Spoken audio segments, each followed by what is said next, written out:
Hello, everyone. Thank you for joining us today. My name is Scott Ali. I'm with Intel Public Sector. Really appreciate you joining us today. Love to welcome you to today's program, How to Build Your Resilient Edge, hosted by Intel. And we're lucky to be joined by our customer folks from Mercury Systems. And together, we will share some strategies and some innovative new technologies that can really help public sector IT and OT professionals speed deployment of edge-ready infrastructure that is built to last. So first thing I'd like to do is take a kind of a quick poll survey. So it's anonymous. It'll show the aggregated results, but no one's name or company, but I'd love to just kind of get a feel for where we are. So we're going to take a look at the poll question there on the right side of the screen. And just give us your thoughts on what is your organization's current level of edge computing adoption. And we'll give it a second for folks to answer that. And usually we get a pretty good mix here. Give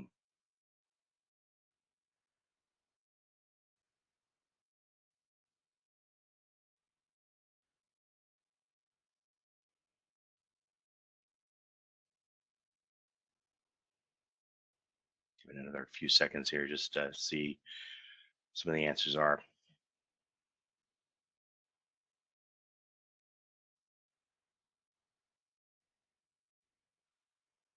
All right, well, let's take a look at the results here.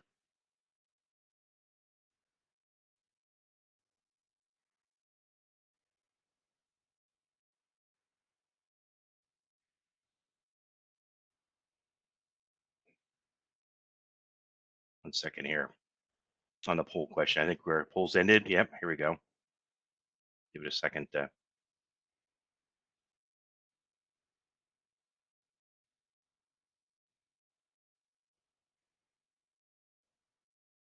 Okay.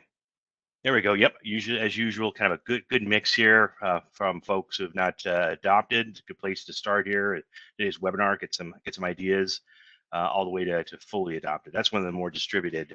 So I appreciate everyone who answered that. Kind of gives us a good feel. So now I'd like to introduce our speakers. So leading off today will be my colleague John Brindleson, who's a business development manager for public sector. He's in our IoT group. And he's going to be joined by Dr. Ian Dunn, who leads the Global Tech Roadmap and Advanced Technology Group at Mercury Systems. So, gentlemen, thanks for joining us today. John, I'm going to hand the virtual mic over to you now. Excellent. Thank you, Scott. I guess it's a literal mic, I should say. Yeah, sorry. It is. It's end this off real quick.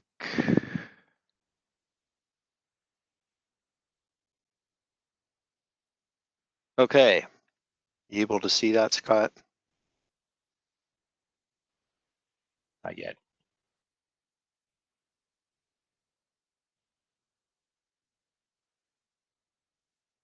Let me try this again.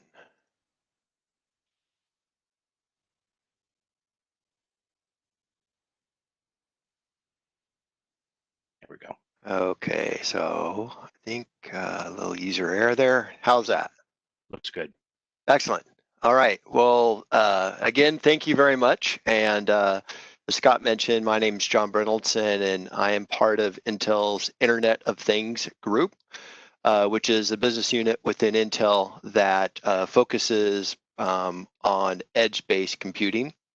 And really pleased to speak with the folks today listening in here in the audience. And I'll go ahead and get started. Let's see. There we go. So it's our notices and disclaimers that you have up.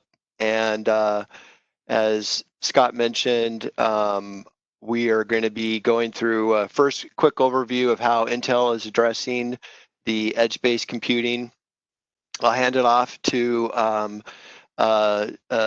Ian Dunn with Mercury Systems to talk a little bit about how they help customers implement edge-based compute solutions, and then we're going to open up for Q&A. So as we at Intel, this is our purpose, is really creating a world-changing technology that enriches the lives of every person on Earth. Intel is applying our reach and our scale and resources to deliver on these bold goals, and we're not doing it alone.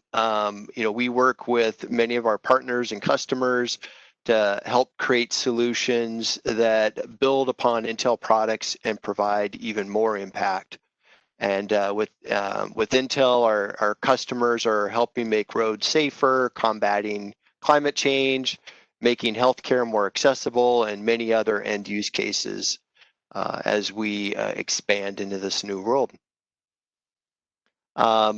One key thing with Intel is we are in the midst of this transformation beyond a PC-centric company, really to address the needs of the new data-centric world.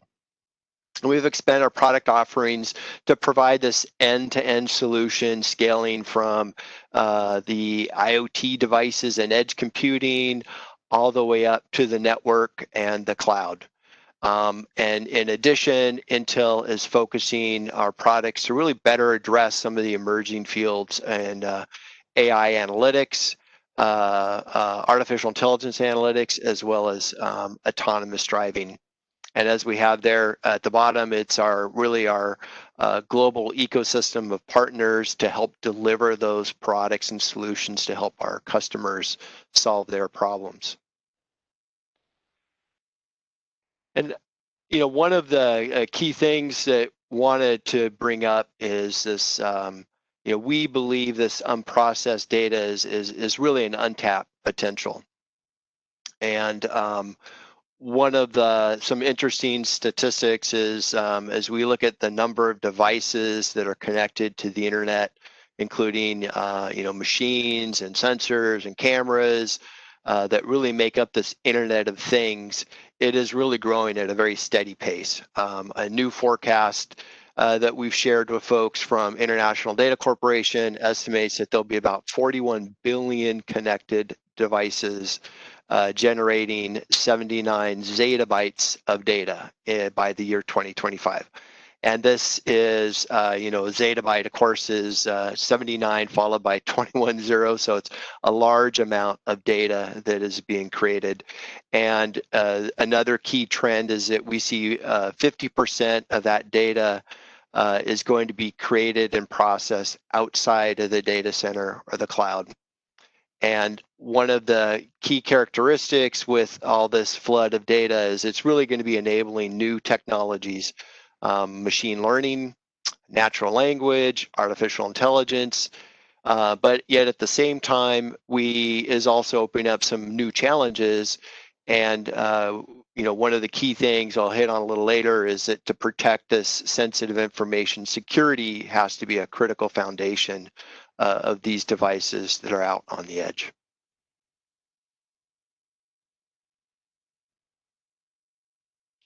So as mentioned previously, we believe we're very uniquely positioned to power the computing in this increasingly data-rich world. Our end-to-end platform really optimizes that flow of the bits of data from the edge all the way to the network to the data center. But really today we're here to talk about this, the left-hand side of the screen, what Intel products are doing to support this edge-based computing. One of the key characteristics is, customers want to be able to collect and aggregate and analyze and respond to the sensor data, in many cases before it's transmitted to the cloud or the data center.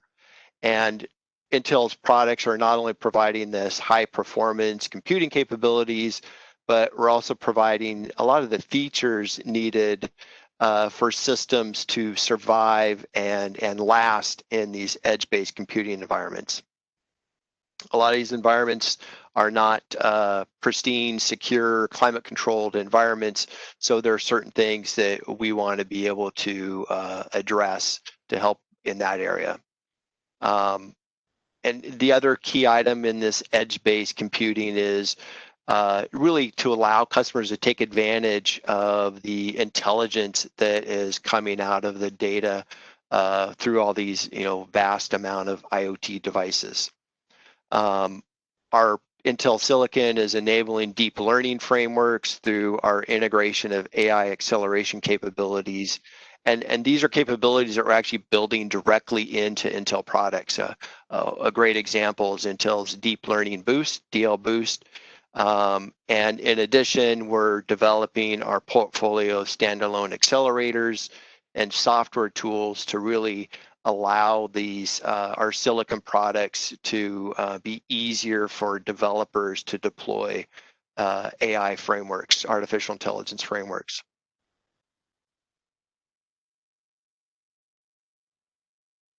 So let's take a look at some of the key features at the Resilient Edge. And these three things that are up on the screen, we really see as table stakes. As we look at the kinds of environments that these edge-based products are going into, as I mentioned previously, they're not environmentally controlled. In many cases, not going into environmentally controlled situations, or they'll see a range of use cases. Many of these devices, unlike your PC or other classic areas where you might see Intel Silicon, these are devices that are going to be running continuously, 100% active. They have very stringent reliability requirements. And so many of Intel's SKUs, a number of Intel SKUs have these industrial use conditions where we've been validated those products to operate up to 10 years and run 100% active 24/7. And then another key characteristic is extended temperature support. So as I mentioned earlier, these are products that are going into, in many cases, field conditions that will see a range of temperatures and will not be a ambient 70 degrees all the time. And so enabling that on some of our SKUs is another key characteristic that we see as a need for this Resilient Edge. And then the last item to bring up is long life cycles. So, many of these edge-based solutions that are being deployed may have very long validation and qualification cycles, as well as long sustainment cycles. So I know many customers get frustrated when they go through a 2 or a 3-year qualification and validation cycle, and about the time they're going to deploy their product and get it ready for production, devices start going into life. So a lot of a number of our products that Intel is developing for these edge-based applications are on our long life roadmap, which means that they're available up to 15 years. There are some products that are still in this 7-year availability, but new products going forward are really being made available to customers for up to 15 years to support these long life cycles, the qualification, those sustainment cycles. So these are the three kind of basic items that we feel are a must-have. And then the others are really looking at security. I had mentioned earlier that these, the environments that edge-based products are in may make them more susceptible to tampering or to even cyber threats. And so we at Intel like to start with what we see as our hardware-enabled security technologies. And these are technologies that Intel designs into our silicon and that our partners can use and leverage to add their own expertise and intellectual property to really give a very hardened product to our end-use customers. And some examples that I wanted to bring up today include Software Guard Extension, SGX, which provides trusted enclaves to run your applications within. Total memory encryption, Converged Boot Guard and TXT, which enables trusted and verified boot. There's encryption technologies like Intel's advanced encryption standards that help accelerate your encryption of your data, protecting it while it's at rest as well as in transit. And platform firmware resilience is another technology that is protecting your firmware during boot and runtime attacks. And these are, again, like I said, technologies that Intel's designed into our hardware that our partners can take advantage of to really give a more robust solution. So security is one of the key features that we believe is a must-have for these edge-based compute platforms. And then another item that I wanted to bring up as a must-have for the resilient edge is the ability to run these AI models and frameworks. So all these devices are collecting a lot of data, and much of the sensor data today is really going to waste because either we can't process the data fast enough at the edge, or we don't have the network bandwidth to take care of all this data coming in, and in many cases it's resulting in missed mission objectives. So some of the capabilities that Intel's enabling within our silicon, as I mentioned earlier, the Intel DL Boost that we've built into our products. We have a variety of software products. OpenVINO is another example of a software tool that enables users to optimize their AI frameworks to run in these edge-based applications after they've been trained. And combined, a DL framework provides a very significant performance boost. And this is just using your off-the-shelf compute solutions. And in many cases, you can use these off-the-shelf devices and avoid the unnecessary cost of having to add additional GPU cards or even the risk of having to break service or warranty agreements. So we believe that this ability to run these AI frameworks at the edge is another very key characteristic.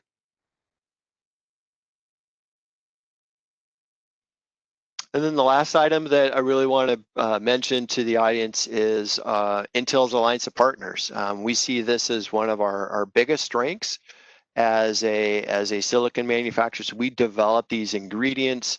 We have our partners, both hardware and software partners, that are designing and developing systems, and then working with different system integrators or federal contractors, working on these end solutions, and really allowing the end customer to benefit as we develop these solutions and systems that help enrich those lives of every person on Earth.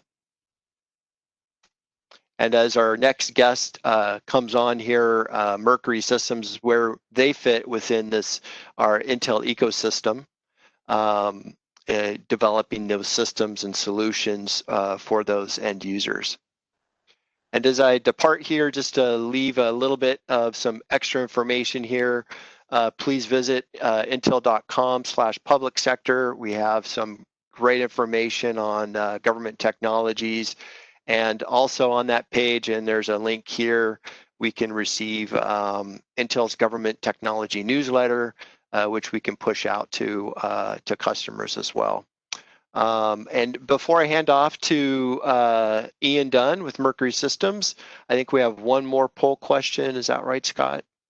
We do, and actually two things if I could before we get to Dr. Dunn. We're going to take a look at the poll question. Go ahead and answer that.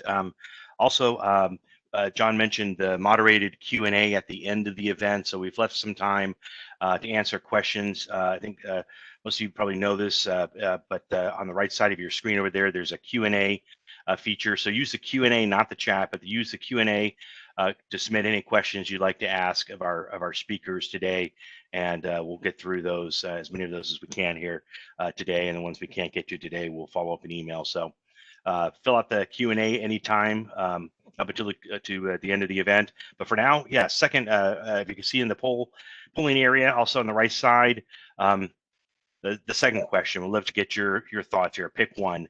But what are the primary benefits your agency, company, or expect to realize from edge computing? So go ahead. Again, anonymous. We'll just see the numbers, but we'd love to get kind of a pulse for what brings you in today. So go ahead and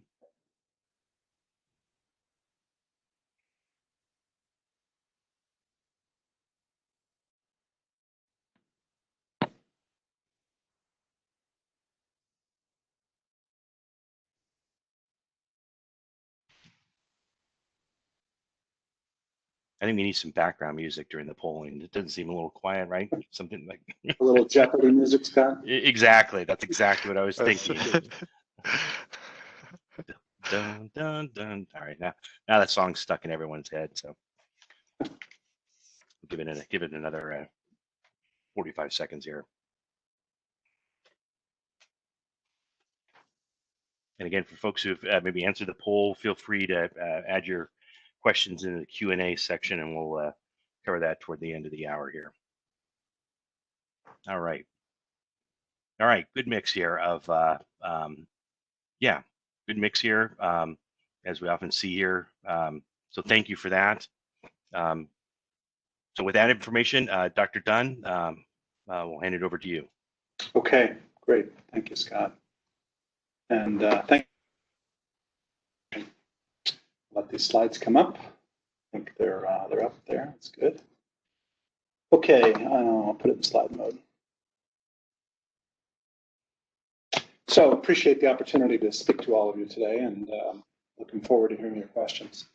So just again, my name is Ian Dunn. I'm a vice president for Mercury Systems and the company's chief scientist in charge of advanced development activity within the company. Mercury is not only a customer of Intel, but also a tier 2 aerospace and defense company. We pride ourselves kind of being uniquely positioned between high tech and defense, and I'll talk a little bit more about how we use Intel's technologies in bridging that gap. So as a company, we're focused on mission critical electronics, the electronics increasingly involved in making decisions at machine speeds when the stakes are high and nothing can be compromised. At this important intersection between high tech and defense, developing products and solutions for our customers all starts with a culture and practice of trust, which you'll see written on this slide here. Trust to forge the resilient results our customers are looking for in their electronics.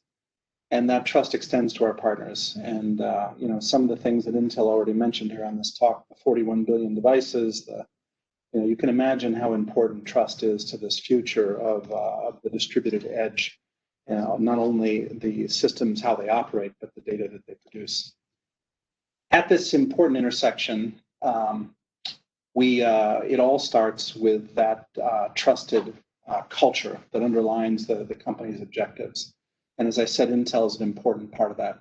Trust is not something you can invent piecemeal. You can put together piecemeal. It requires a coherent investment up front, up and down the value chain and across the network of partners, especially when time to market for these critical technologies is a matter of the mission.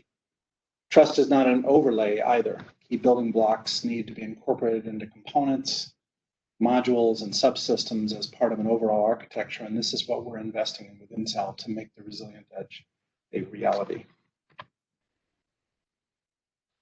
Big data is not a new phenomenon, popular term these days, as all of you know, but the process of capturing data, exploiting it for the purpose, continues to evolve at a dizzying rate. John mentioned a couple of statistics. You can see it here, a couple on this page. I can remember not too long ago when the word peta was already an incomprehensible concept. We've moved on to zettabytes and soon we'll have yottabytes. In computing, the most important efficiency tool in dealing with these big challenges is typically locality, right? Which is a very hard topic nowadays to comprehend when you think of the cloud and all the changes that are going on. On the flip side of it, the most important scalability tool is distributing all of that data and all of that work around the world to these data centers. And when you bring the two concepts together, you get the challenges that we're talking about here on this webinar today. And in particular, the problem of migrating applications back and forth across these two domains with the data of interest. The resilient edge is about consistently exploiting the benefits of locality at the edge for making decisions at machine speed while squeezing as much scalability into the edge as possible. And that's something that Intel has been almost a decade-long partner in developing our strategy in this area that we'll talk about a little bit more. So Intel is a huge partner in this endeavor, as I've said. We've been working with them for a long time on this, and our objective really has been to move these data center technologies that Intel has amassed in its portfolio out to the edge of our customers' network, what we often refer to as the tactical edge. You can see here on this picture that, you know, if we all had a magic wand, the objective would be to take that data center, kind of shrink it for every one of the applications as you move across the spectrum on the right. So you can imagine putting a data center in a UAV, in an airplane, in an underwater vehicle, in a ground vehicle, on a ship. And the objective has to be that once you've done that, that you've delivered a safe and secure capability to that platform. And as we'll talk about a little bit later, and you may ask some questions around this, particularly since sometimes connectivity is always not an assured thing in these migrations to the edge of any network. To create this seamless, trusted enterprise architecture, Mercury has defined 6 areas of innovative investments to bridge the gap between high tech and defense. And in particular, I've highlighted 3 areas on this slide: security, swap, and software. And they're aligned very much with what John already talked about in the Intel presentation. Let me start off with swap. Swap is a surrogate for locality. To get processing as close as possible to the data, you need to shrink it and put it in whatever space is still available in the platform for that function. Unfortunately, swap is not an attribute widely associated with today's data centers.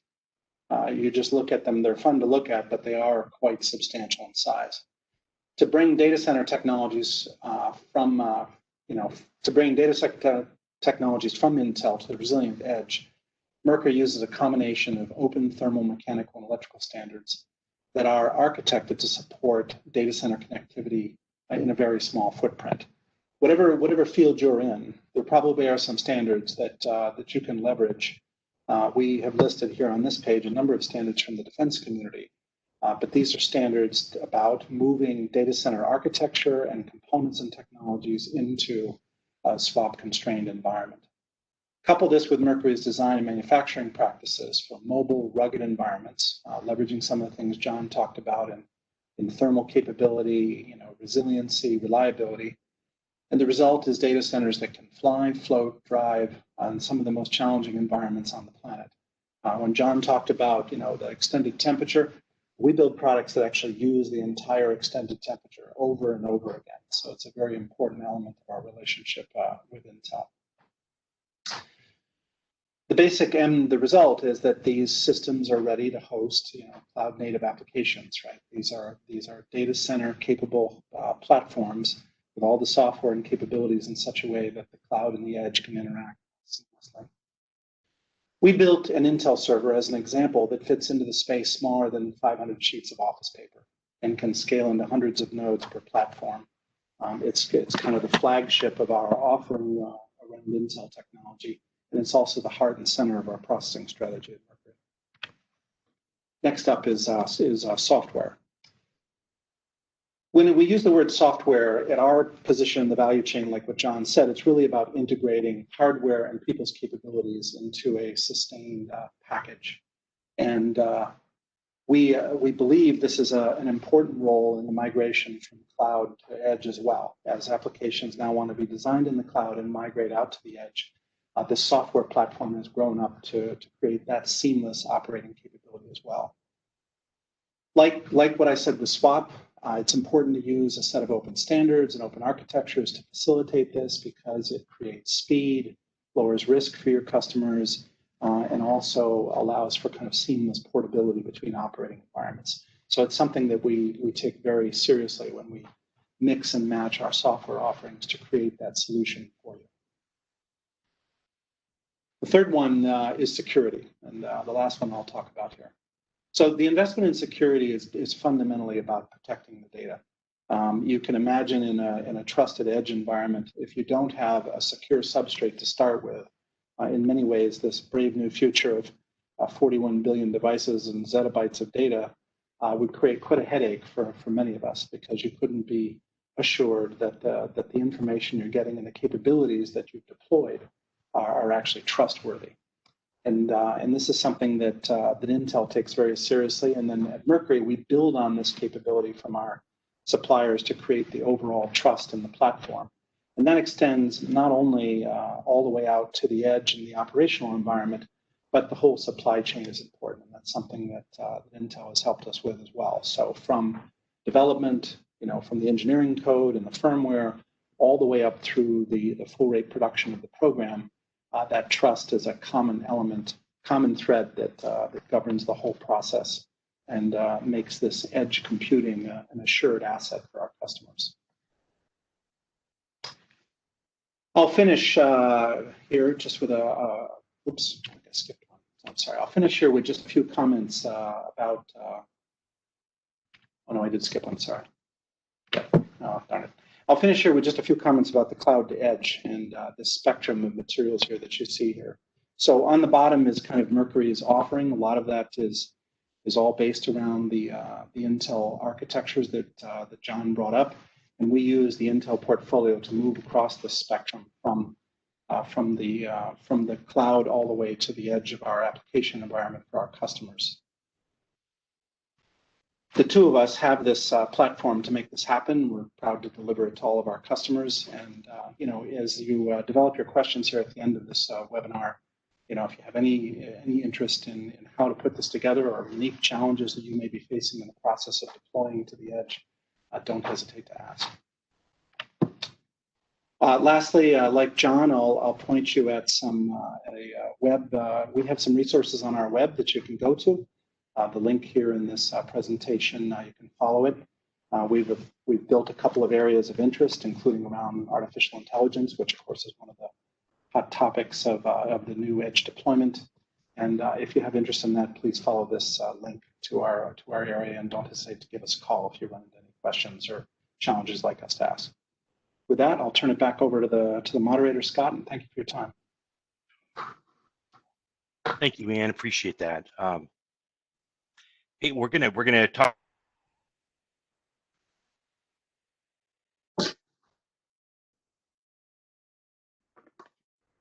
As I'm kind of this discussion, feel free to go there and add questions. There was one that came in. The gentleman who had asked about the circuit board that can scale video images. We heard the question. We're going to have to do a little digging, but give us a chance to do some digging, and we'll reach out to you directly if that's okay. So we'll get that information to you and a contact, and you can continue the discussion there. So we'll appreciate that question. Had a few more come in here. Scott, just one thing on that, by the way. Yeah. Video, just so the person who asked, video analytics is a huge topic for this industry. I know Intel has a very substantial portfolio in this area, depending on what you're trying to do. But I want to say more generally that managing imagery, video imagery, is something that we do for our customers, whether that's switching it around and distributing on a platform, whether that's symbology overlay, whether that symbology overlay in a safe, secure environment comes up. On the Intel side, that can be, whether that's used for autonomy or for detection.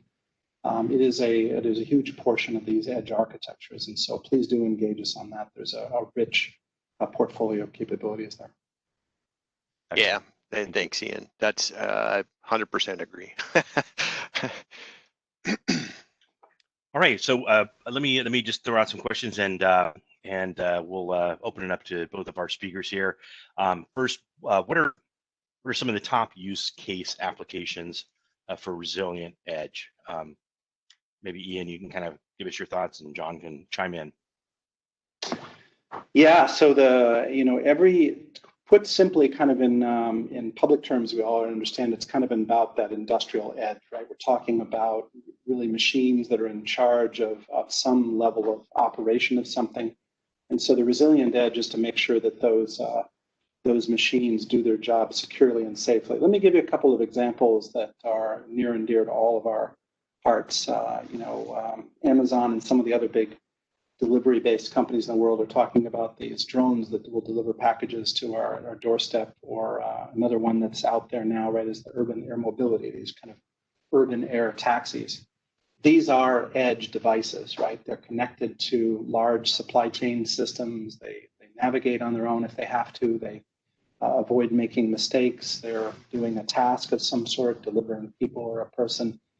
This is on the frontier of the edge. These are some of the most interesting and important tasks in our purview. If you take that over to our domain, kind of military and aerospace, a lot of this is about mobile machines that are, picking up wounded, delivering equipment and supplies to the front, maybe engaging in, national security activities at the frontier of the tactical edge.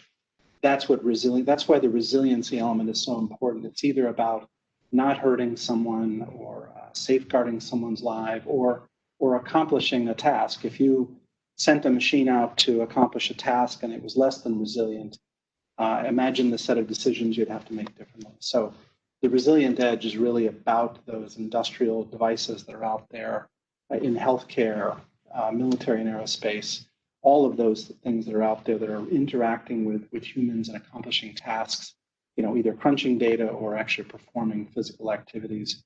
And that's what we need the resilient edge for. Yeah. I would add on to that, getting specifics, one kind of key use case is, computer vision. Actually, one of the questions about processing video, that is definitely, one of the things of the amount of video collection devices that are in even a city environment that is being used today is expanding greatly, and being able to do something with that video. There are all sorts of very interesting things that are being done to applied intelligence to that, like here we are in the world of COVID and distancing, and there's all sorts of very interesting algorithms that are being created in that. So that's one key area. And then another very interesting one is audio and translation. That is there's a lot of products that are being developed to address all the microphones that are out today.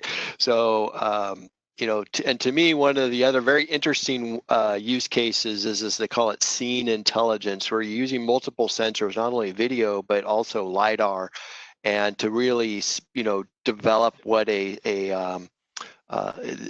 environment is that is being looked at, and where, what's the position of folks in there. Like in a military sense, it's been done for like a smart battlefield, where everybody is in this field, and it's using all sorts of sensors and bringing that information together. And again, that's stuff that is really being done in these edge-based environments. So that's just a few. I mean, it's really, there are such a wide variety of these different use cases. John, I'll add to that because it's a good story for all of you to remember. But one of the use cases that John brought up is voice recognition, and one of the areas of interest is in cockpits. The number of buttons that can be installed safely on a platform is either fixed because it's in the middle of its life cycle, or just hard because they've run out of real estate. So they now want these machines to interact with pilots and operators through voice.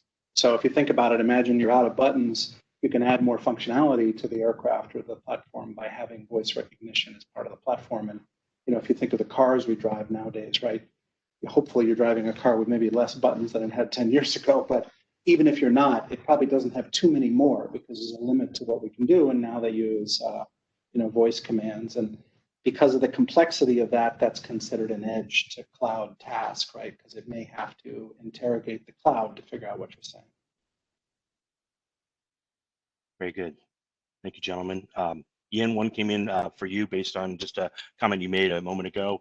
When you talk about being resilient, do you take into consideration EMP threats and harden the equipment accordingly? Good question.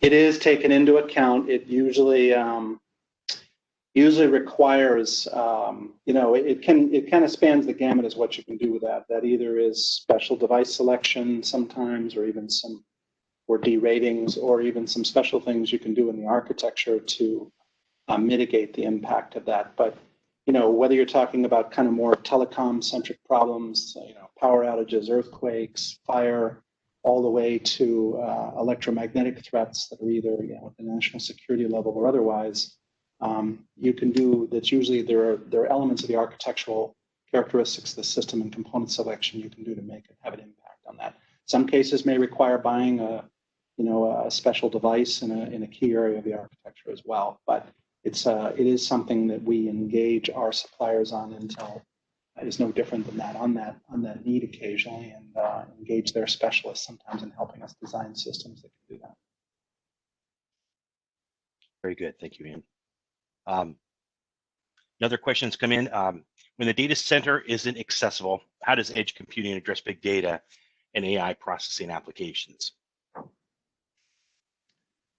Well, I'll start with that because that's a big topic in forward deployed edge. The main thing there that people do is to take a bit of the cloud with you, right? So you can think of this as a lot of the software architectures have these caching modes, and so what you want your edge to be capable of is to cache some of the cloud's capability to remove the jitter and resiliency issues that you may run into when you run out of communication. And so what we see with our customers is, first and foremost, they architect their interaction with the cloud to be, bursty, sometimes very low bit rate in some conditions, or even absent. And then they put on the edge architecture some of these cloud functions as a surrogate for the cloud not being there. It puts a bit of a special constraints on the edge architecture that it now has to have more cloud-based capability than maybe a normal edge node would have to have. Might have to have more storage, might have to have more processing in the form of data center servers, might have to have more image processing available. Whatever the surrogate capability that you may have to host for a while needs to be brought into memory and into the compute capability of the platform, and that can create some special constraints on how you design the architecture. But it's a very important topic, even in the commercial world. What they typically deal with this by setting up qualities of service around the cloud where critical services are guaranteed to be available at some level. This is something that's being discussed in the 5G domain, where critical services are guaranteed to be available as they get rid of non-critical services to make room for it. So all of these considerations need to be understood and taken into account when you're building designing your edge solution. Yeah, I mean, and I would just add into that, as you take a lot of those capabilities that Ian was talking about, and that would normally reside in a climate-controlled data center, and putting them closer to your sensors, I think there are a lot of characteristics that have to be designed into your compute box, for example, of things that you wouldn't have to worry about in a data center, you now have to worry about. So, those environmental protections, even things like dust protection and vibration requirements, because those devices will be really being experienced to other environmental constraints that you would not necessarily have. So there are absolutely challenges. It's by no means a slam dunk where you can go procure some, off-the-shelf server and stick it out in the edge and expect it to survive for any extended period of time. In most cases, it can be very difficult, but it is absolutely a trend. I mean, we're seeing it all across the board. Certainly, Mercury provides that capability. Other Intel partners as well to deliver that cloud-based computing at the edge, and that's a big need as we start to see this trend of more edge-based computing, more performance. Okay. Thank you, gentlemen. Yeah, and actually that answered, I think, kind of the second question that was kind of a follow-up. So I'll skip to, this is kind of a good, kind of unique question. So data center processing, readily accessible for maintenance and upgrading. Is the same true for edge computing? I'll start with that, I guess, John. You go for it. Well, so the bottom line is when you design a system, of course, you have to think about maintenance. And typically, as a company, what we'll do is we will design to a certain level of reliability, and then the maintenance plan is built around that. And all the standards that you use to create that outcome have to then support that. So we often refer to in our industry, the two-man lift, right? Computers have to be, you have to be able to pick them up with two people and put them on a shelf at a certain height. There's LRU standards for pulling line replaceable units out, very similar to what you saw in telecom. So first order of business is to design your reliability rates and then match your maintainability around that. The second thing that's going on in the industry, and the car companies are just starting to show off all their power in this area, is the ability to do software updates remotely, right? So the ability to make patches, fixes, even in some cases where you have high reliability is extremely important, you can shut subsystems down that don't work anymore. This is certainly what sometimes they do in space applications and other very high reliability applications where maybe you actually switch over to a redundant node temporarily until the system is up for maintenance whenever it is, if it is ever. So those are the kind of capabilities. And then I think the last thing that's an interesting application level view of this is a lot of people are talking now about using the sensors on board things to be part of the whole maintenance system of the platform itself. So, we used to build sensors into our electronic platforms so that the platform knows when things fail and when need to be rebooted, and temperature, some of the things John talked about. Those capabilities are being brought up into higher and higher levels of functionality to do prognostication, to actually do some planning around when things might fail, when they won't, how long they'll last, depending on some of the operating conditions. And instead of it being a dictionary of behavior in the computer itself, just a prescribed reliability, it becomes a real-time, active, adaptive capability of the whole platform. So that's how we create higher and higher levels of reliability at Mercury. Is first design, then that turns into the operating characteristics, and then there's the real-time characteristics of software patches and the platform even playing a role in safeguarding its own behaviors and capabilities. Yeah, I mean, I the only thing I would add to that is, one of their bigger challenges certainly is that many of these edge-based systems are not connected and are intentionally left unconnected, and that does create an added level of challenges for maintenance and upgrade. Clearly there you have to roll a truck, which can be a challenge. And as Ian mentioned, these remote software upgrades and having some level of secure connection to enable that is a key element if you want to forego the ability to have to send somebody to that node to do the upgrade, which can be expensive. But yeah, it is a challenge for sure. But there are certainly things you can do to address that. Very good. Thanks, gentlemen. Another question. First, I think we've dove into this area, but are you providing, and open up to both, are you providing data storage at the edge? Yeah, so Ian, I'll go and start with this one. I mean, absolutely. There's, Intel has a lot of memory products. Intel's Optane technology is really being heavily used in the data center. I think there's some very interesting things that can be done there with this new type of storage technology. And really what, again, it comes down to is, is this edge-based node going to require other kinds of capabilities and features, environmental protections, and that's definitely what I think. Ian, I'll let you talk to that because that is your world, and I know you all do offer products for this edge-based storage. Yeah, no, again, building on some of the capabilities of Intel's got some really interesting things in very high density storage. The day that, when you say storage, just one thing to keep in mind is most of it now is really active, right? The notion of these big disk arrays are still there, but a lot of the storage now is, really in memory. And so one of the things as a company, along with Intel, that we're focusing on is the deployment of these really dense memory architectures. So it starts off again with the device, how much memory bandwidth does it have, and then how much memory can you put into the architecture along with the processing solution and still hit your thermal constraints. That's probably one of the more interesting trade spaces now, is between the real estate and power consumption associated with memory versus the processing architecture that's there to exploit it and forward, in many cases, the results into services. So we do make storage blades, storage devices, high density storage devices. We leverage some IP and capabilities from Intel using their high density storage devices in our architectures. And so it's becoming an increasingly important part of our offering.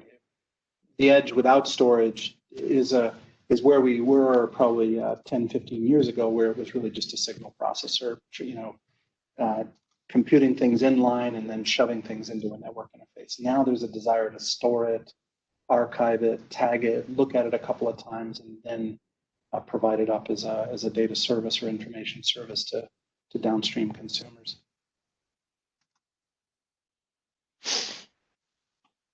Very good. Thank you, Ann. Another question that came in, what about Multicore Certification, WCET CAS 32, based at Intel and Mercury? Well, let me start with that one. The Multicore Certification, if I'm following the question correctly, maybe for avionics type applications or flight safety type applications, and this is something that Intel has actually been working with Mercury as a partner in this area as well, for flight safety certification. Intel is, we've made available our first flight safety evidence package that we're licensing for one of our CPUs, which the intent is that this is a extra data package. It could be made available to customers designing Intel hardware into a avionics requirement, or any kind of requirement that requires like FAA's DO 254 type certification.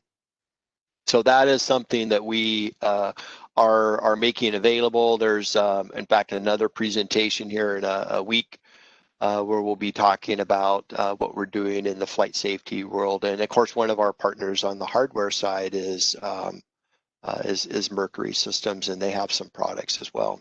Ian, I'll let you talk more about that, or if you have any other thoughts there on the CAS 32 certification.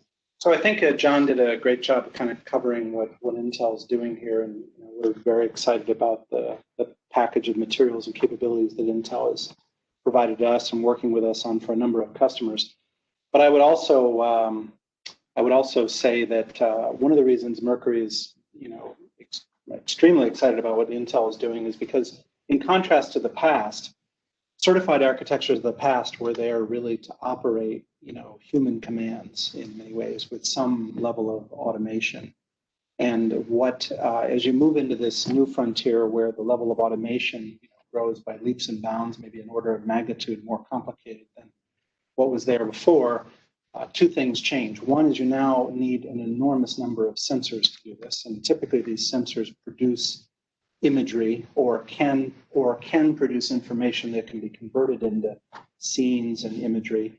That has to be ingested into these architectures in a safe way and then conveyed into our platform automation. And one of the things that Intel is bringing to the table is really that level of high performance that's required, because 10 years ago it was a very reliable microcontroller that did this work.